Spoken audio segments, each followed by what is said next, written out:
మన అధినాయక జయ హే భారత భాగ్య జయ హే జయ హే జయ జయ జయ జయ హే.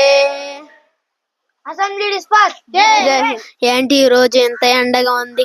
నేను నుంచుని అసెంబ్లీని నిర్వహించడం చాలా ఇబ్బందికరంగా ఉంది. ఈ అసెంబ్లీని బ్యాన్ చేయాలి. ఎందుకు కార్తికే అలా మాట్లాడుతున్నావు? అసెంబ్లీని బ్యాన్ చేయడం ఏంటి? అసెంబ్లీ వెనక 2 రకాల ఉపయోగాలు ఉన్నాయి. ఒకటి, మనలో ఉన్న దేశభక్తిని ప్రదర్శించటం, భారత మాతకు వందనాలు తెలపటం. 2, అసెంబ్లీ వెనక సైంటిఫిక్ రీజన్ కూడా ఉంది. ఆ సైంటిఫిక్ రీజన్ ఏముంది?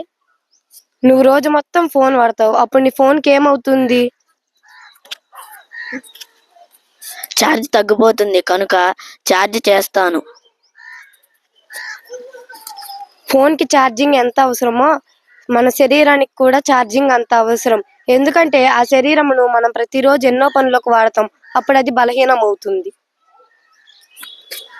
మన శరీరాన్ని ఎలా ఛార్జ్ చేసుకోవాలి? ఉదయం 7 నుండి 9 గంటల మధ్యలో సూర్యకిరణాలు తగిలేలా సన్ బాత్, సూర్య స్నానం చేయాలి. మీరు చేస్తున్నారా? లేదు, నో. అందుకే కనీసం ఈ అసెంబ్లీలోనైనా సన్ బాత్, సూర్య స్నానం చేసే అదృష్టం మనకి లభిస్తుంది. సన్ బాత్, సూర్య స్నానం మనకి తల్లిపాలులా పనిచేస్తాయి.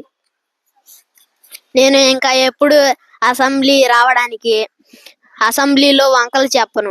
నేను ఇంకా రోజు సంతోషంగా అసెంబ్లీకి వస్తాను. ఒక డౌట్ కళ్యాణి, మనం రోజు సన్ బాత్ చేస్తున్నాం. ఫాదర్స్ అందరూ వర్క్ చేస్తారు, కానీ కొంతమంది మదర్స్ ఇంటిలోనే ఉంటూ వర్క్ చేస్తూ ఉంటారు, కిచెన్ లో వర్క్ చేస్తూ ఉంటారు. వాళ్ళకి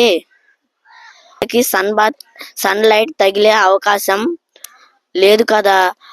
వాళ్ళు ఏం చెయ్యాలి? మా అమ్మగారు శరీరం నీరసిస్తుంది. మా అమ్మగారికి ఒంటి నొప్పులు అప్పుడప్పుడు వస్తూ ఉంటాయి. దానికి ఏం చెయ్యాలి కళ్యాణి? అవును, నిజమే.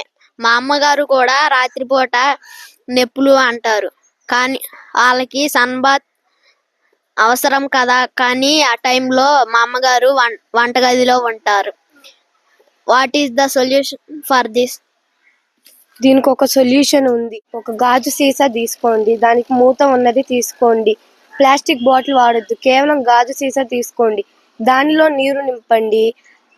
ఈ బాటిల్ తీసుకువెళ్ళి సూర్యకిరణాలు తగిలేలా పెట్టండి. సూర్యకిరణాలు తగిలేలా పెట్టినాక అది 3 గంటల వరకు ఇంటి లోపల పెట్టి అమ్మని త్రాగమని చెప్పండి. ఇక అమ్మ శరీరం కూడా ఛార్జింగ్ అవుతుంది. Thank you Kalyani. Great idea Kalyani.